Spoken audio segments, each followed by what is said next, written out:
Many organizations provide different kinds of benefit to their employees. What kinds of benefit?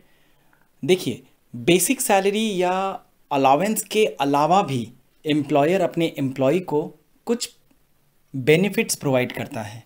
वो benefits can be in the form of money और it can be in the form of kinds. जैसे मैं कुछ example पहले दे देता हूँ तो फिर समझ में आएगा अच्छी तरह से.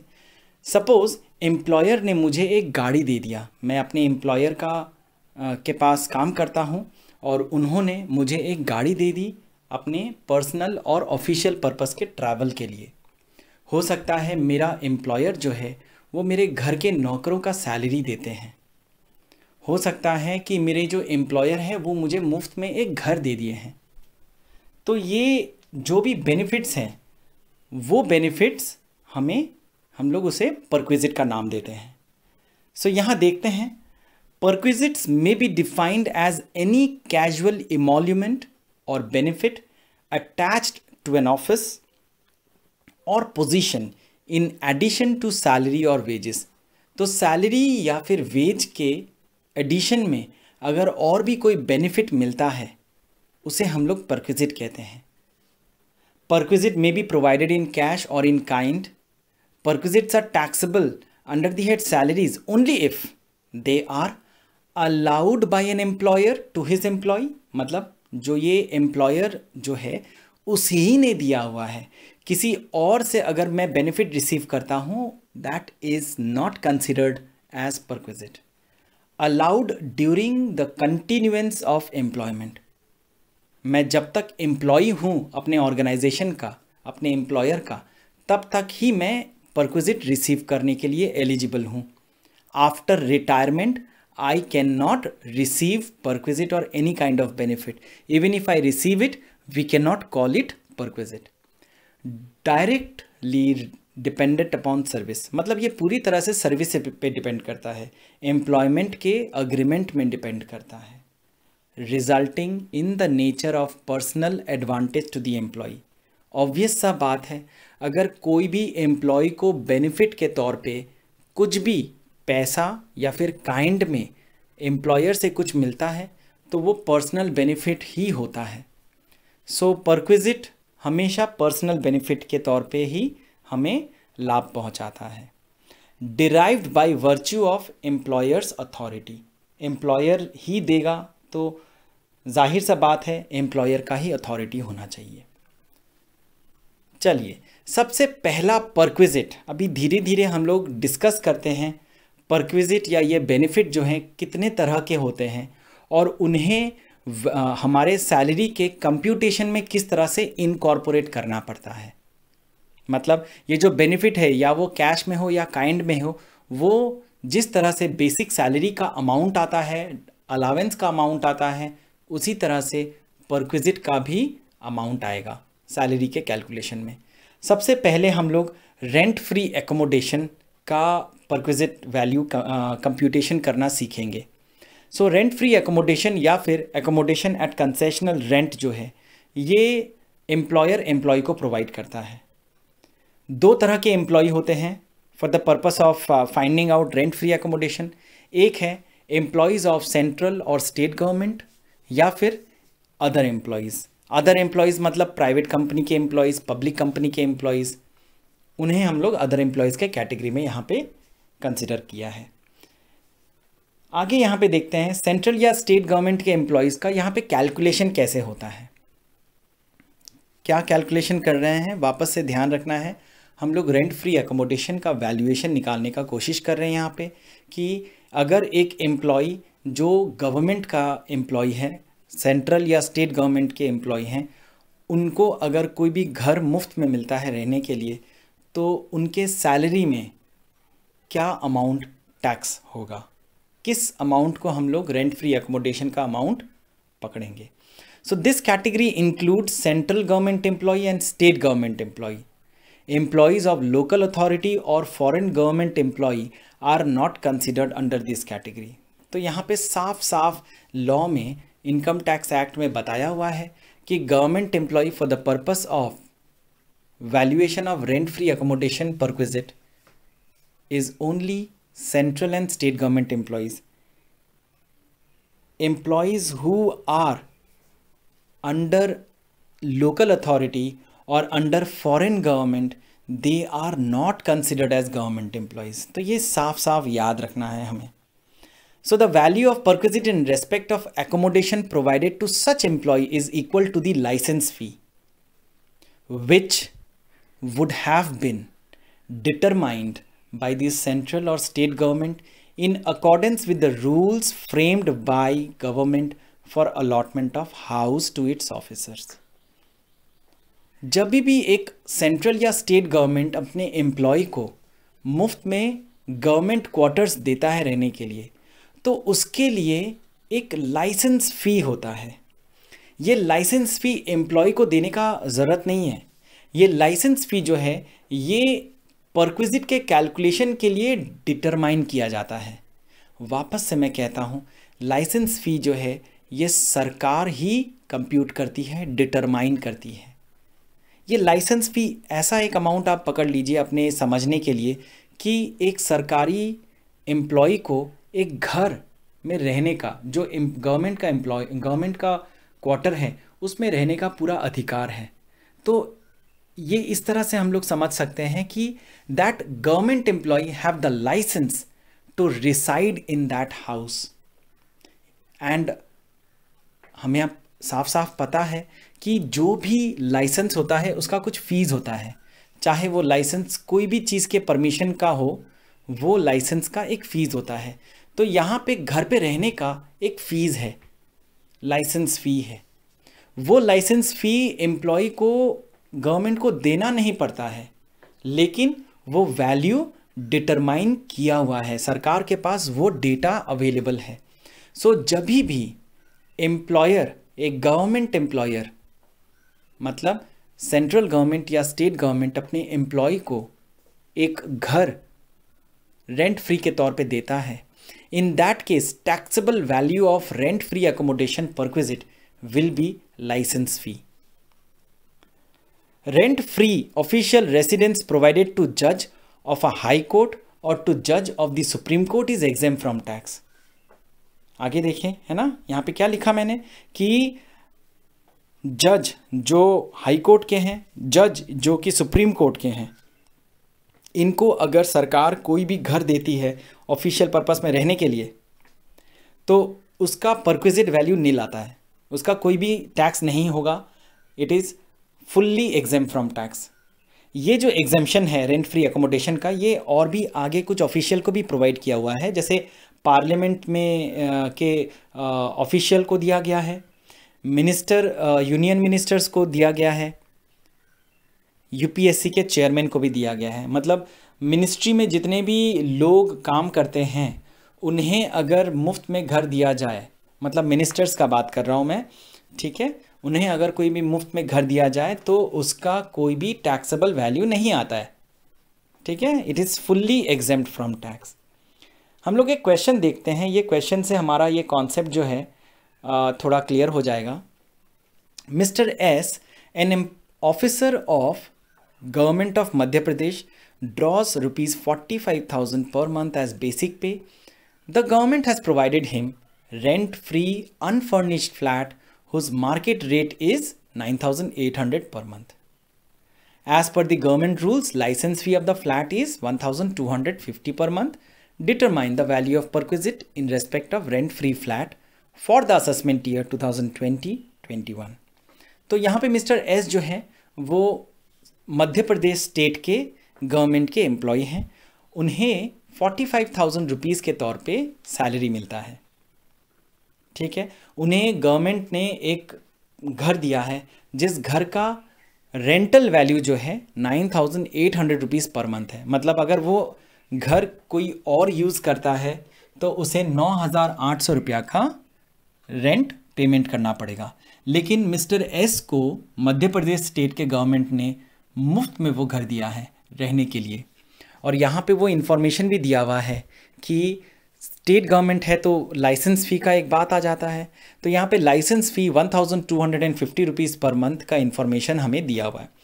तो देखिए आगे देखते हैं कि किस तरह से इसका परक्विजिट वैल्यू कैलकुलेट होगा. As Mr. XS is a government employee, valuation of the perquisite in respect of rent free flat would be ₹15,000। कहाँ से आया ये 15,000? क्या है?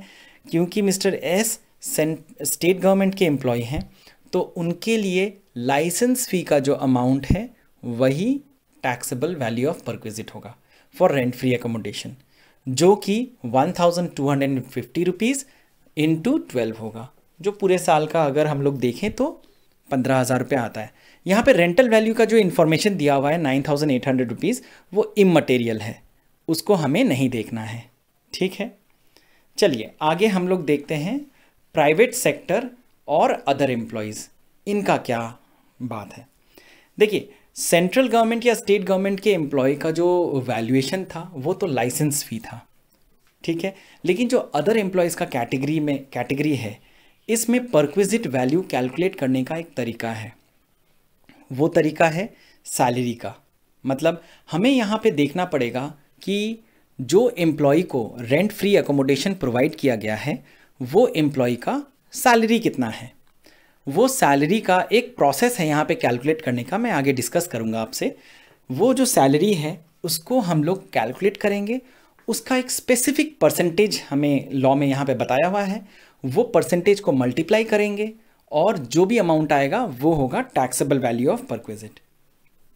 चलिए आगे एक बार अच्छा से देखते हैं, मैं यहाँ पे समझाता हूँ आपको कि for the purpose of valuation of perquisite in respect of rent free accommodation, salary includes basic salary, dearness allowance if terms of employment so provide for the purpose of retirement benefit, ठीक है, bonus, commission, fees, all other taxable allowance excluding not taxable any monthly payment which is chargeable to tax।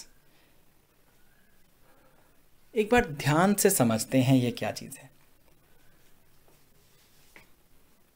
Salary यहाँ पे जब हम लोग calculate करेंगे for the purpose of, याद रखना है हमें, हम लोग क्या कर रहे हैं यहाँ पे, हम लोग को यहाँ पे सैलरी कैलकुलेट करना है रेंट फ्री अकोमोडेशन का वैल्यू निकालने के लिए।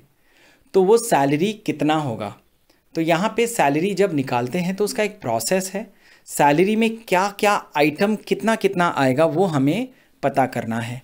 सबसे पहले सैलरी का बेसिक सैलरी आता है, उसके साथ हमें जोड़ना पड़ता है डियरनेस अलावेंस।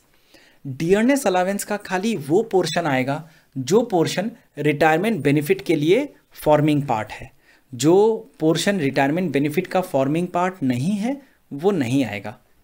इसके साथ हमें जोड़ना है सारे अलावेंसेस जो टैक्सेबल हैं। मतलब हम लोगों ने पिछले क्लासेस में देखा है कि टैक्सेबल वैल्यू ऑफ अलावेंसेस किस तरह से कंप्यूट करना पड़ता है। सो जो टैक्सेबल पोर्शन है वो पूरा पोर्शन टैक्सेबल ये परक्विजिट के कैलकुलेशन में आएगा, रेंट फ्री एकोमोडेशन के परक्विजिट के कंप्यूटेशन में आएगा।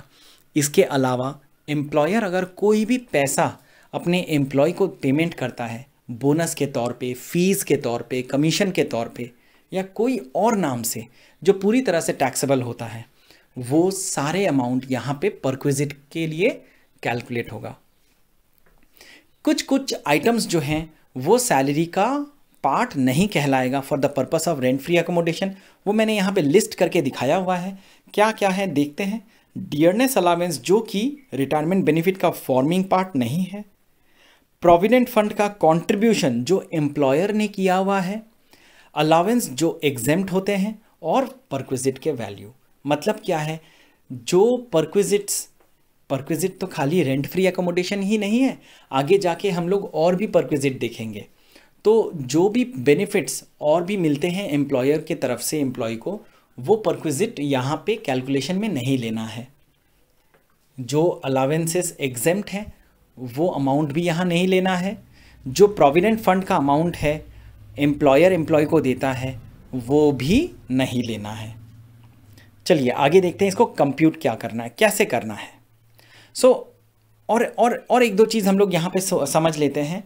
कभी कभी क्या होता है, एक एम्प्लॉई दो एम्प्लॉयर से सैलरी रिसीव करता है।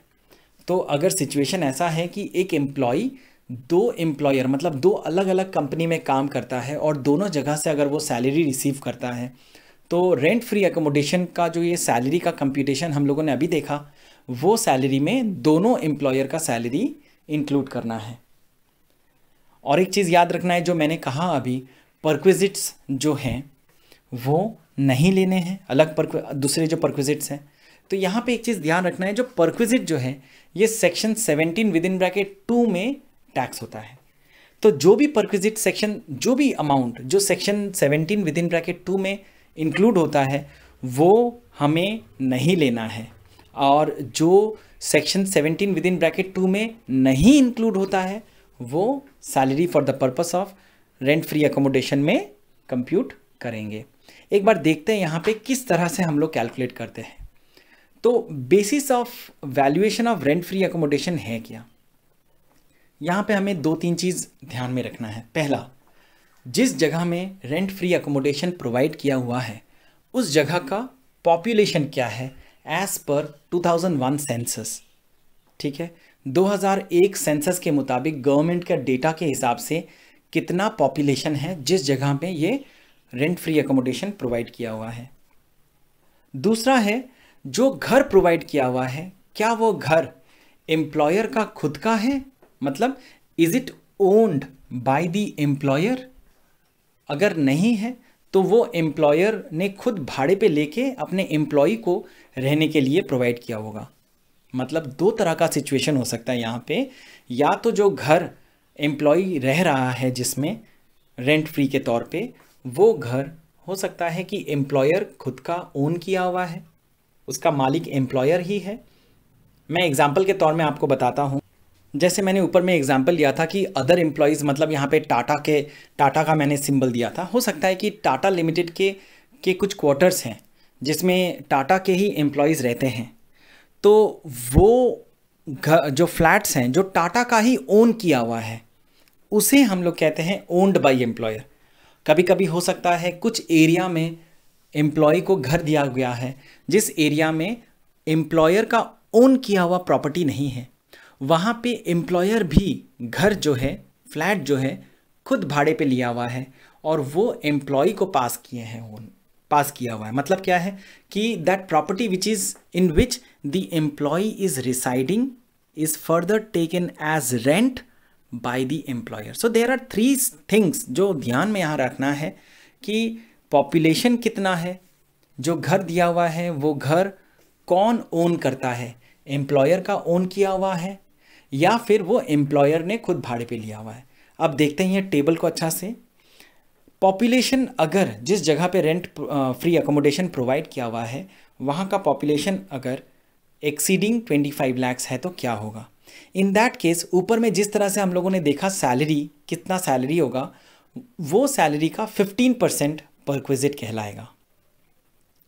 अगर जिस जगह पे रेंट फ्री एकोमोडेशन प्रोवाइड किया हुआ है, ये जो 15% हम लोगों ने देखा, ये 15% तब होगा जब वो घर एम्प्लॉयर का खुद का ओन किया हुआ है। अच्छा, आगे देखते हैं। अगर population of the place where accommodation is provided is between 10 lakh and 25 lakh, तो फिर 10% of salary is taxable as rent free accommodation. अगर population of the place is less than 10 lakh then 7.5% is taxable as rent free accommodation. अगर ये flat जो employer ने employ को दिया है अगर वो खुद ओन नहीं करता है तो that flat is taken as rent by the employer. In that case हमें कंपैरिजन करना पड़ता है 15% ऑफ सैलरी या रेंट पेड बाय एम्प्लॉयर। वो एम्प्लॉयर तो खुद भी रेंट पे करके ही तो फ्लैट लिया है जो एम्प्लॉय को प्रोवाइड किया है, तो एम्प्लॉयर कितना रेंट पे करता है उसके लैंडलॉर्ड को, तो जो रेंट पे करता है वो, या फिर 15% ऑफ एम्प्लॉयज सैलरी, इन दोनों को कंपेयर करेंगे। जो छोटा अमाउंट होगा that is taxable as rent free accommodation. वापस कहता हूँ, अगर एम्प्लॉयर घर भाड़े पे लेके एम्प्लॉय को दिया है, in that case taxable value of rent free accommodation will be lower of 15% of salary और rent paid by the employer. इन दोनों में से जो भी छोटा फिगर होगा that is taxable as rent free accommodation. Question देखते हैं, क्वेश्चन देखने से ये हमें और क्लियर होगा। Mr. S, an employee of ABC Private Limited, posted at Ajmer. Population 18 lakhs. He draws rupees 3 lakh as basic salary, rupees 10,000 as dearness allowance, forming part of salary for all retirement benefits, and rupees 5,000 as commission. Besides, the company provides a rent-free unfurnished accommodation in Ajmer. The house is owned by the company. Fair rent of the accommodation rupees 50,000 per annum. Determine the taxable value of perquisite for assessment year 2020-21. तो देखिए यहाँ पे किस तरह से हम लोग को वैल्यू करना है। मैं वापस से एक बार क्वेश्चन को अच्छा से बता देता हूँ। मिस्टर एस जो हैं वो एबीसी प्राइवेट लिमिटेड के एम्प्लॉई हैं। उन्हें घर मिला है अजमेर में, जहाँ का पॉपुलेशन 18 लाख है। सो 18 लाख मतलब जो 25 लाख पॉपुलेशन से कमती होता है। तो याद रखना है, ऊपर के हम लोगों ने अभी टेबल देखा, उस टेबल के मुताबिक 10% of salary will be taxable as perquisite. आगे देखते हैं क्या और इन्फॉर्मेशन प्रोवाइड किया हुआ है। रुपीज़ 3 लाख बेसिक सैलरी है, 10,000 डियरनेस अलाउंस है जो कि forming part of retirement benefit है, 5,000 जो कमीशन है। जो घर एबीसी प्राइवेट लिमिटेड ने दिया है उसका रेंटल वैल्यू पूरे साल का 50,000 रुपीज़ है। तो देखते हैं किस तरह से इसको सॉल्व करना है, क्या लिखना है आंसर में। Value of perquisite in respect of rent free accommodation owned by employer depends upon salary of an employee. जाहिर सा बात है, हमारे क्वेश्चन में जो इन्फॉर्मेशन दिया हुआ है उसके मुताबिक हमें 10% of salary will be taxable as perquisite है। तो यहाँ पे सैलरी ऑफ एम्प्लॉय ही है जो डिटरमाइन करेगा कितना टैक्सेबल वैल्यू होगा। So computation of value to be 3,15,000। कहाँ से आया ये 3,15,000? तो पहले हम सैलरी यहाँ पे कैलकुलेट करेंगे। बेसिक सैलरी 3 लाख है, उसके साथ प्लस करेंगे 10,000 डियरनेस अलाउंस, प्लस करेंगे 5,000 एज कमीशन। तो ये टोटल हमारा 3,15,000 आता है। क्योंकि population of Ajmer is with in 25 lakh but it is more than 10 lakh, so 10% of salary is considered as rent free accommodation का perquisite. So 10% of 3,15,000 is 31,500. I hope समझ में आया। चलिए आगे हम लोग देखते हैं ये क्वेश्चन 3। ये थोड़ा एडवांस क्वेश्चन है, थोड़ा डिफिकल्ट लग सकता है लेकिन हो जाएगा, करते हैं हम लोग कोशिश। Mister S gives the following information for the previous year ending March 31, 2020. Basic salary 9 lakh, dearness allowance जो है 85% is considered for calculating pension but only 70% is considered for calculating provident fund, 80,000 rupees. Dearness pay not considered for retirement benefit 50,000, fixed commission and bonus 1,80,000, advance salary pertaining to next year and arrears of salary for 2013-14 not taxed earlier, income tax paid by employer 20,000, fixed lunch allowance 24,000, children education allowance for 2 children 9,600. Mr. S has been provided with rent-free unfurnished house. Find out taxable value of perquisite in the following situations. तो यहाँ पे जो information है ये तो एकदम सीधा information दिया हुआ है कि बेसिक सैलरी कितना है, डियरनेस अलावेंस कितना है, डियरनेस पे कितना है, fixed commission, bonus, advance salary, income tax paid by employer, fixed. अच्छा, ये income tax paid by employer जो है it is a benefit which is paid by employer, तो ये भी परक्विजिट कहलाता है, याद रखना है। आगे हम लोग इसको ध्यान में रख के सम को सॉल्व करेंगे।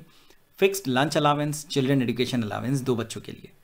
तो हमें यहाँ पे कुछ सिचुएशंस दिए हुए हैं, वो 5 सिचुएशन अलग अलग हैं। 5 सिचुएशन के हिसाब से we have to find out हमारा टैक्सेबल वैल्यू ऑफ परक्विजिट कितना होगा।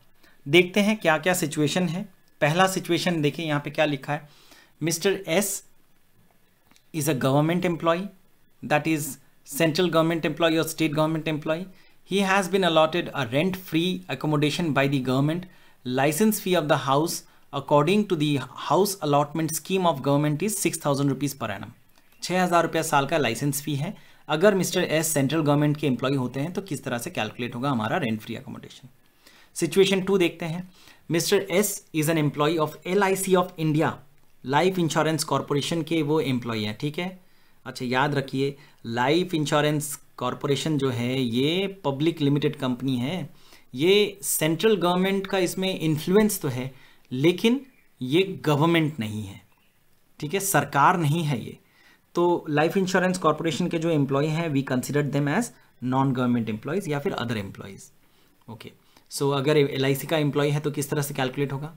Situation 3, mister S is an employee of private sector company, he has been allotted a rent free accommodation house is owned by employer. Situation 4, Mr. S is a non-government employee. He has been allotted a rent-free accommodation house house is taken on rent by the employer, rent being 2,40,000 per annum. मतलब यहाँ पे जो situation 4 है, यहाँ पे बताया गया है कि वो नॉन गवर्नमेंट एम्प्लॉय हैं और जो हाउस प्रोवाइड किया गया है उन्हें रेंट फ्री अकोमोडेशन के तौर पे, that house is having a rental value of 2,40,000 rupees, जो कि एम्प्लॉयर ने पेमेंट किया है। एम्प्लॉयर वो घर का ओनर नहीं है। Situation 5, mister S is a non government employ, he has been allotted a rent free accommodation, house is taken on rent by employer, rent being 72,000 per annum. तो यहाँ पर भी पांचवें सिचुएशन में भी सेम है कि यहाँ पे जो घर है, जो फ्लैट प्रोवाइड किया गया है as rent free accommodation, that is also not owned by employer, he have taken that house on rent and rental value of the property, rent not rental value actually, rent paid by employer is 72,000 rupees. Find out taxable value of perquisite in respect of rent free accommodation on the assumption that the house is situated in Mumbai, population more than 25 lakh.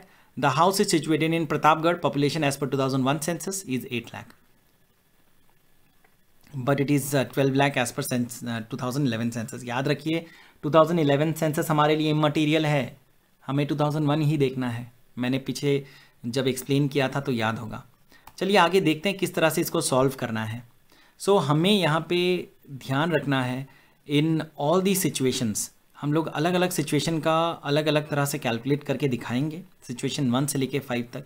लेकिन हमें यहाँ पे situation 1 जो है वो तो सरकार का है, सिचुएशन 2 से लेके सिचुएशन 5 तक हमें सैलरी चाहिए, एम्प्लॉय का सैलरी चाहिए, कितना सैलरी होगा। सो शुरू करते हैं यहाँ पे। Salary for the purpose of computation of perquisite value shall be determined as follows. किस तरह से? बेसिक सैलरी, क्वेश्चन में देखिए बेसिक सैलरी दिया हुआ है यहाँ पे 9 लाख रुपीज़, तो वो 9 लाख रुपीज़ हम लोग को लेना है। Dearness allowance only 70% is considered for calculating pension as well as provident fund and the same should be considered for calculating perquisite value of rent free house. तो यहाँ पे खाली 70% ही लेना है। सो 9 लाख का जो यहाँ पे जो 80,000 है, 80,000 का आप 70% कैलकुलेट करिए, which is coming to 56,000 rupees. That is only forming part, और उसी को हम लोग यहाँ पे कैलकुलेट करेंगे। यहाँ पे थोड़ा छोटा लगेगा आप लोग को, मैं नेक्स्ट इमेज जो यहाँ पे आप लोग को प्रोवाइड करूँगा उसमें थोड़ा बड़ा लगेगा। अगर लिखने में असुविधा हो तो मत लिखिए, थोड़ा वेट कर लीजिए, पहले समझ लीजिए इसको यहाँ पे कैसे कैसे लिखना है। Dearness paid not considered for retirement benefit 50,000 यहाँ पे लिखा हुआ है, लेकिन ये जो है डियरनेस पे रिटायरमेंट बेनिफिट का फॉर्मिंग पार्ट नहीं है, तो इसे हम लोग नहीं लेंगे। फिक्स्ड कमीशन एंड बोनस 1,80,000 वो पूरी तरह से आएगा, टैक्सेबल है। Advance salary and arrear of salary these are not considered being pertaining to some other financial year. तो यहाँ पे क्वेश्चन में हम लोगों ने देखा है कि 2013-14 का है, जो पिछले सालों में टैक्स नहीं हुआ था, तो हमें उसको नहीं यहाँ पे कंसिडर करना है, क्योंकि वो पिछले सालों से रिलेटेड है। इस साल का टैक्सेबल सैलरी का पोर्शन वो नहीं बनना चाहिए for the calculation of perquisite.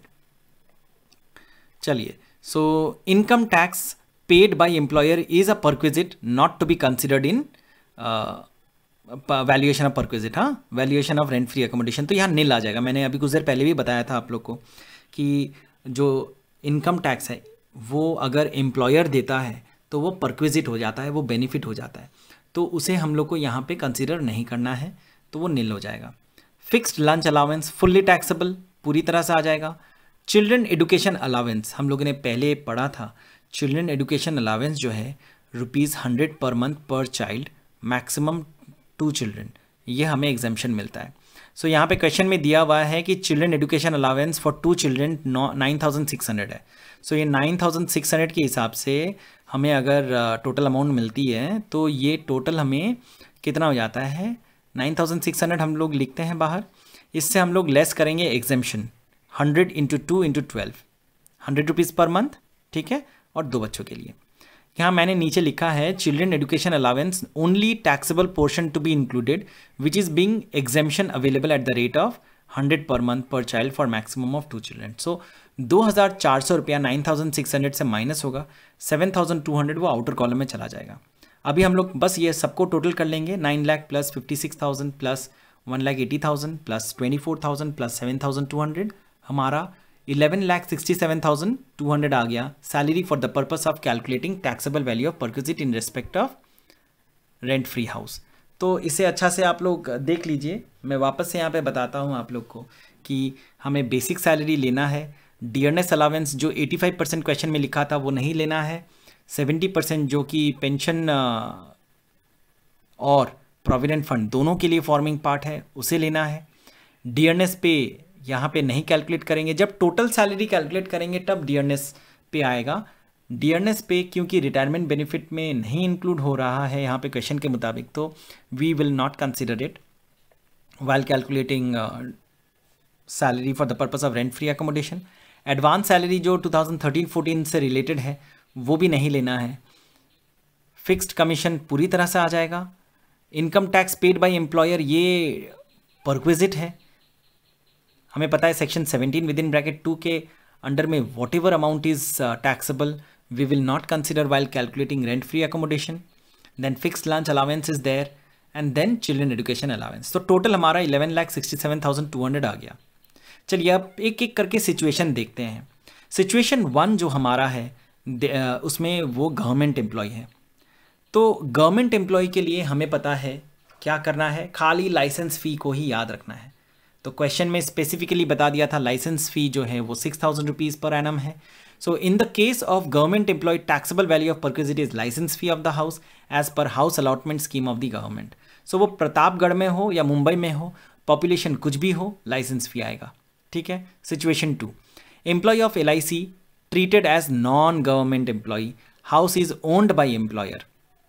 तो ये सिचुएशन है, ठीक है। जो घर है वो एम्प्लॉयर का ओन किया हुआ है और यहाँ पे LIC के जो एम्प्लॉय हैं वो नॉन गवर्नमेंट एम्प्लॉय के कैटेगरी में आएंगे। सो क्या होगा आंसर देखिए। तो in the above case of non government employ, if house is owned by employer and population of the city is above 25 lakh, 15% of total salary. So जो भी salary है उसका 15% आएगा, ठीक है। और प्रतापगढ़ का जो पॉपुलेशन है क्योंकि वो 8 लाख से कम है, तो इन दैट केस 7.5% ऑफ 11,67,200 आएगा। वापस से कहता हूँ यहाँ पे मैं, अगर आप कैलकुलेट करें 15% of 11,67,200 you will get 1,75,080 in case of Mumbai. क्यों आ रहा है ये? Because population of Mumbai is above 25 lakh and in case जहाँ पे हाउस और flat is owned by the employer, perquisite value is 15% of salary. और अर्लियर कैलकुलेशन में हम लोगों ने देखा हमारा टोटल सैलरी जो है for the purpose of rent free accommodation it is 11,67,200। हम लोग मल्टीप्लाई करेंगे 15% into 11,67,200 we will get 1,75,080। And for the purpose of Pratapgarh का पॉपुलेशन 8 लाख है which is less than 10 lakh, so perquisite value will be 7.5%। नीचे मैंने और एक्सप्लेन किया है। सिचुएशन 3 जो है कंपनी एम्प्लॉय, यहाँ पे प्राइवेट कंपनी है तो कंपनी एम्प्लॉय, हाउस जो है वो owned by employer. So in the case of non government employ, if house is owned by employer and population of the city is up to 10 lakh as per 2001 census, perquisite value is 7.5% of salary. तो ये ऊपर का जो देखिए यहाँ पे मैंने ऊपर जो सिचुएशन 2 है वहाँ पे मुंबई के लिए एक्सप्लेनेशन लिखा और सिचुएशन 3 में प्रतापगढ़ के लिए एक्सप्लेनेशन लिखा, ठीक है। तो उसमें कोई कन्फ्यूजन तो नहीं होना चाहिए। तो 7.5% ऑफ 11,67,200 अगर हम करते हैं सो 87,540 हमारा आ जाएगा, ठीक है। चलिए सिचुएशन 4 देखते हैं। सिचुएशन 4 में क्या है, नॉन गवर्नमेंट एम्प्लॉय है और रेंट ऑफ हाउस जो है वो 2,40,000 है। ये सिचुएशन में क्या है कि जो घर है जो एम्प्लॉयर एम्प्लॉय को प्रोवाइड कर रहा है वो घर एम्प्लॉयर का नहीं है, और एम्प्लॉयर जो है रेंट पे वो घर लेके आगे एम्प्लॉय को भी रेंट फ्री के तौर पे वो प्रोवाइड किया है। रेंट ऑफ द हाउस 2,40,000 है। So in case of non government employ, if house is not owned by the employer, taxable value of perquisite is 15% of salary, that is 15% of 11,67,200 और rent of 2,40,000 whichever is lower. Population is not taken into consideration if his house is not owned by employer. अगर अगर house जो है वो employer खुद rent पे लेके रखा है तो हम लोग पॉपुलेशन नहीं देखेंगे। हमारे लिए पॉपुलेशन का इंफॉर्मेशन इमटेरियल है इस सिचुएशन में। सो हमें कंपेयर करना है 15% of salary which is 15% of 11,67,200 या फिर 2,40,000 रुपीज़ का रेंट जो एम्प्लॉयर पेमेंट कर रहा है वो हाउस के लिए। इन दोनों में से जो छोटा होगा, सो 11,67,200 का 15% is 1,75,080 which is obviously less than 2,40,000। तो हम लोग ये छोटे फिगर को ही यहाँ पे कंसिडर करेंगे as our perquisite value of rent free accommodation. The fifth situation is ये भी सेम ही है, नॉन गवर्नमेंट एम्प्लॉय है, लेकिन यहाँ पे रेंट ऑफ द हाउस जो है वो 72,000 है। तो वापस से हम लोग कंपेयर करेंगे 15% ऑफ सैलरी या फिर रेंट जो पेमेंट हो रहा है 72,000, दोनों में से जो लोअर अमाउंट होगा। वापस से ध्यान में रखना है 15% ऑफ 11,67,200 कम्स टू 1,75,080 और 72,000, दोनों में से छोटा अमाउंट तो 72,000 है, 72,000 है। तो ये 72,000 को हम लोग आउटर कॉलम में लेके जाएंगे। तो पांचों सिचुएशन का हम लोगों ने यहाँ पे निकाल लिया किस तरह से perquisite of rent free accommodation निकालना है। आई होप क्लियर हो गया है ये। चलिए आगे नेक्स्ट क्वेश्चन देखते हैं। Question 4, mister S is an employee of a company situated in Chennai. During the previous year he is posted at Raniganj, population 20 lakh as per 2001 census. He gets rupees 80,000 per month as salary and a fixed lunch allowance with effect from November 1, 2019 of 9,000 per month. His employer has provided him a rent-free unfurnished house at Raniganj with effect from May 1, 2019. The company pays 12,500 per month as rent during May 1, 2019 and November 30, 2019. With effect from December 1, 2019, rent has been increased to rupees 14,000 per month. On January 1, 2020, the house is purchased by employer company from the landlord. Find out taxable value of perquisite in respect of rent-free house for the assessment year 2020-21. पहले अच्छा से इस question को समझते हैं। Mister S जो है वो एक कंपनी है सिचुएटेड इन चेन्नई जिसका वो एम्प्लॉय है, ठीक है। उन्हें पोस्टिंग किया गया, ठीक है, चेन्नई का कंपनी है, उन्हें पोस्टिंग किया गया रानीगंज में, ठीक है। अब ये रानीगंज में जब उन्हें पोस्ट किया गया, रानीगंज का पॉपुलेशन जो है वो 2001 सेंसस के मुताबिक 20 लाख है, ठीक है। उन्हें बेसिक सैलरी मिलता है 80,000 का, ठीक है, और उन्हें एक फिक्स्ड अलाउंस मिलता है नवंबर 1, 2019 से 9,000 पर मंथ का। His employer has provided him a rent free unfurnished house Raniganj में उन्हें एक घर मिला, ठीक है, मई 1 से, मतलब अप्रैल 1 को कुछ नहीं मिला। सो इन केस जब अप्रैल 1 से लेके अप्रैल 30 तक उन्हें कुछ नहीं मिला रेंट फ्री एकोमोडेशन के तौर पे, तो कुछ टैक्स भी नहीं होना है। मई 1 से लेके उन्हें एक घर मिला रानीगंज में, और उस सिचुएशन में हमें रेंट फ्री एकोमोडेशन कैलकुलेट करना पड़ेगा। आगे देखते हैं। The company page 12,500 per month as rent. इसका मतलब क्या हो गया कि जो हाउस जो है रेंट फ्री एकोमोडेशन जो है वो घर is not owned by employer. So if it is not owned by employer तो ऑब्वियसली कंपनी उसका कुछ रेंट पे करती है। तो यहाँ पे दिया हुआ है कि 12,500 रुपीज़ का रेंट जो है वो मई 1 से लेके नवंबर 30 तक कंपनी पेमेंट करती है। With effect from December 1 rent has been increase to 14,000। दिसंबर 1 तारीख से रेंट बढ़ गया, 12,500 से 14,000 हो गया। और जनवरी में जाके कंपनी ने वो घर ही खरीद लिया, ठीक है। तो जब घर खरीद लिया तो फिर जनवरी 1 से 31 मार्च तक वो घर का जो वैल्यूएशन होगा वो सैलरी के परसेंटेज में होगा, और दिसंबर तक जो होगा वो comparison of rent and percentage of salary होगा। तो ये ध्यान में रख के हम लोग को ये सम सॉल्व करना है। आगे देखते हैं। Salary for the purpose of finding out taxable value of perquisite is 80,000 per month up to October 31, 2019 and 89,000 per month with effect from November 1, 2019। यहाँ पे साफ साफ दिया हुआ है कि नवंबर 1 से लेके उसे एक लंच अलाउंस मिल रहा है 9,000 रुपया का। तो ऑब्वियस सा बात है कि जब उसे नहीं मिल रहा था, कब तक नहीं मिल रहा था? नवंबर 1 तक नहीं मिल रहा था, मतलब अक्टूबर तक मिल रहा था। सो अप्रैल से अक्टूबर तक his salary will be at the rate of 80,000 and from November to March 31 his salary will be on the basis of 89,000। ठीक है, सो इस तरह से कैलकुलेट करेंगे हम लोग। यहाँ पे हमें पार्ट वाइज कैलकुलेट करना है रेंट फ्री अकोमोडेशन। सबसे पहले तो हम लोग अप्रैल मंथ का देखेंगे। अप्रैल 2019 में क्योंकि रेंट फ्री अकोमोडेशन कुछ नहीं मिला इसलिए नथिंग विल बी टैक्सेबल, तो नील लिखना है। मई 2019 से अक्टूबर 2019 तक हम लोग नेक्स्ट स्टेज में कैलकुलेट करेंगे। क्यों करेंगे इतना तक?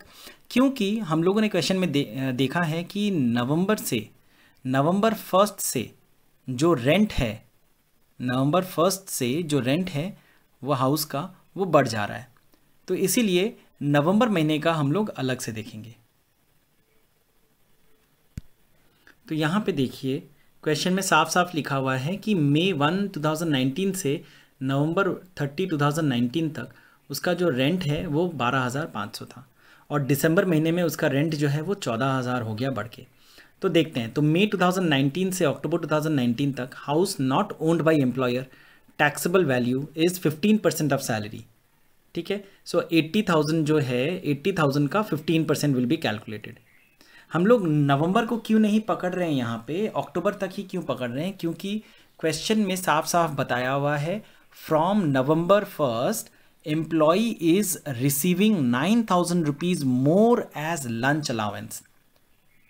ठीक है, तो देखिए यहाँ पे ध्यान देना है एक चीज़ कि मई महीने से अक्टूबर महीने तक सब कुछ सेम है, उसका सैलरी भी सेम है, रेंट भी सेम है। नवंबर महीने में उसका सैलरी चेंज हो रहा है, रेंट सेम है। दिसंबर महीने में रेंट भी चेंज हो रहा है, सैलरी भी वो अलग वाला अमाउंट आएगा। तो इसीलिए मई महीने से अक्टूबर महीने तक मतलब 6 मंथ्स का हम लोग कैलकुलेट करेंगे। तो 6 मंथ्स के लिए हम लोग मंथली यहाँ पे देख लेते हैं, बाद में हम लोग टोटल कर लेंगे। सो 15% of per month salary which is 80,000 या फिर 12,500 which ever is lower. So 15% of 80,000, 15% of 80,000 कितना आता है हमारा? 12,000 रुपया, और यहाँ पे 12,500 रुपया वो रेंट में देते हैं एम्प्लॉयर। सो दोनों में से लोअर कौन सा होगा? 12,000 रुपीज़। सो 12,000 इंटू 6 अगर हम करते हैं तो हमें 72,000 रुपीज़ का अमाउंट आ जाता है। चलिए नेक्स्ट कैटेगरी देखते हैं, only for the month of November. दिसंबर नहीं पकड़ेंगे, दिसंबर में रेंट चेंज हो जा रहा है, तो खाली नवंबर का देखिए। सो नवंबर 2019 में उसका सैलरी जो है वो 80,000 से बढ़ के 89,000 हो गया। ठीक है, सो 80,000 से बढ़ के 89,000 हो गया।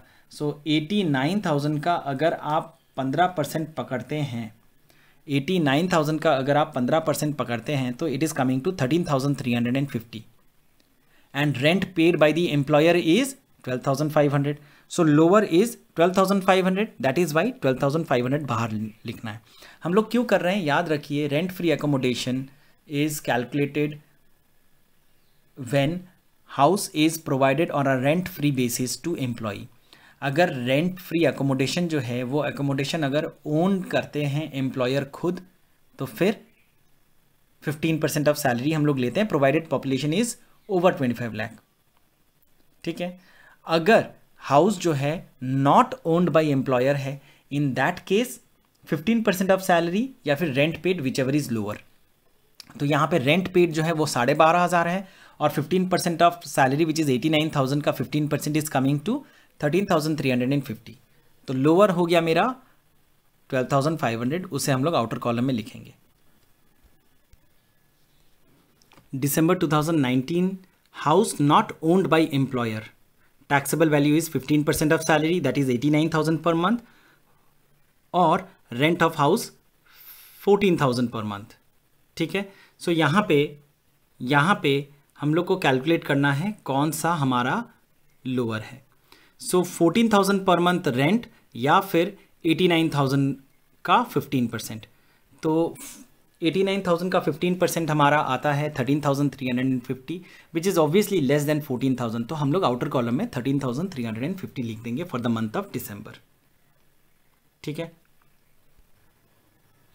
जनवरी 2020 से लेके मार्च 2020 तक यहाँ पे इंफॉर्मेशन क्वेश्चन में दिया हुआ है कि जो जनवरी 1 को कंपनी ने लैंडलॉर्ड से वो घर खरीद लिया। सो जनवरी 1 से जनवरी 1 से मार्च 31 2020 तक इंफॉर्मेशन के मुताबिक हमें कंपैरिजन नहीं करना है। अब क्यों नहीं करना है? क्योंकि यहाँ पे जो हाउस है वो ओन्ड बाय एम्प्लॉयर है। सो इन दैट केस अगर population of the city is with in 25 lakhs, मतलब 10 लाख से 25 लाख के बीच में, जो कि रानीगंज का यहाँ पे दिया हुआ इन्फॉर्मेशन 20 लाख का पॉपुलेशन है, तो फिर 10% ऑफ सैलरी होगा। सो हमारा सैलरी यहाँ पे 89,000 रुपीज़ है। 89,000 इंटू 10% 8,900, और उसका मल्टीप्लाई करिए 3 से 26,700 आ गया। तो हम लोग ये सब पूरे अमाउंट को सबको टोटल करेंगे, हमारा टैक्सेबल वैल्यू ऑफ परक्विजिट 1,24,550 आ गया। आई होप समझ में आया। ठीक है, एक बार वापस से ध्यान से देखते हैं, वापस से रिवाइज करते हैं क्वेश्चन को। अप्रैल में कोई भी रेंट फ्री एकोमोडेशन का वैल्यू नहीं आया यहाँ पे, क्योंकि रेंट फ्री एकोमोडेशन प्रोवाइड ही नहीं किया हुआ था, इसलिए नील आया। मई महीने से अक्टूबर महीने तक का हम लोग को कैलकुलेट करना है। मई महीने से एक्चुअली हमें रेंट फ्री एकोमोडेशन मिला। यहाँ पे मई महीने से नवंबर महीने का एक इन्फॉर्मेशन दिया हुआ है कि 12,500 रुपया घर का रेंट है जो एम्प्लॉयर प्रोवाइड करता है। एम्प्लॉय से कुछ नहीं चार्ज कर रहा है, वो एम्प्लॉय को मुफ्त में दे रहा है, लेकिन वो खुद पे कर रहा है 12,500 रुपया। और नवंबर से दिसंबर से रेंट का वैल्यू बढ़ गया 14,000 रुपया, और जनवरी में जाके वो घर जो है एम्प्लॉयर ने खुद खरीद लिया। सो यहाँ पे हम लोग मई महीने से अक्टूबर महीने तक का कैलकुलेट करेंगे, नवंबर को नहीं कर रहे हैं, क्योंकि नवंबर महीने में जाके एम्प्लॉय का सैलरी भी 80,000 से 89,000 हो गया, क्योंकि फिक्स लंच अलाउंस जो है वो नवंबर महीने से शुरू हुआ। तो मई महीने से अक्टूबर महीने तक का जो परक्विजिट वैल्यू है उसको हम लोग कैलकुलेट करेंगे कंपेयर करके 15% ऑफ सैलरी या फिर rent paid, which ever is lower. So 15% of salary is 80,000 का 15% करना है। ठीक है, 80,000 का अगर 15% हम करते हैं तो हमें 12,000 रुपया मिलता है। और यहाँ पे रेंटल वैल्यू जो है, रेंट पेड जो है वो 12,500 है। दोनों में से छोटा अमाउंट हमारा 12,000 है, उसको हम लोग 6 से मल्टीप्लाई करेंगे तो अक्टूबर तक का रेंट फ्री अकोमोडेशन का टैक्सेबल वैल्यू आ गया 72,000 रुपीज़। नवंबर महीने का, खाली नवंबर का हम लोग देखेंगे, दिसंबर का अलग से देखेंगे, क्योंकि दिसंबर महीने में रेंट जो है 12,500 से बढ़ के 14,000 रुपया हो गया। सो नवंबर महीने में वापस 15% ऑफ सैलरी विच इज़ 89,000। 89,000 क्यों आया? 80,000 basic salary, 9,000 fix lunch allowance, दोनों को जोड़ेंगे 89,000, उसका 15% जो कि हमारा 13,350 आता है, या फिर 12,500 per month, which ever is lower. 12,500 is rental amount, दोनों में से जो छोटा है विच इज़ ऑब्वियसली 12,500, तो उसको लेना है। दिसंबर महीने में रेंट जो है वो बढ़ गया, 14,000 रुपया हो गया, तो 89,000 का 15% इज़ 13,350, लोअर देन 14,000, उसको लेना है बाहर। जनवरी में एम्प्लॉयर जो है वो घर खरीद लिया, तो इस सिचुएशन में क्योंकि population of Raniganj is less than 25 lakh but more than 10 lakh, so 10% of salary will be taxable as rent free accommodation. So 89,000 का 10% 8,900 into 3, so taxable value of perquisite जो है ये टोटल हम लोग सबको करना है 1,24,550 हमारा आ गया।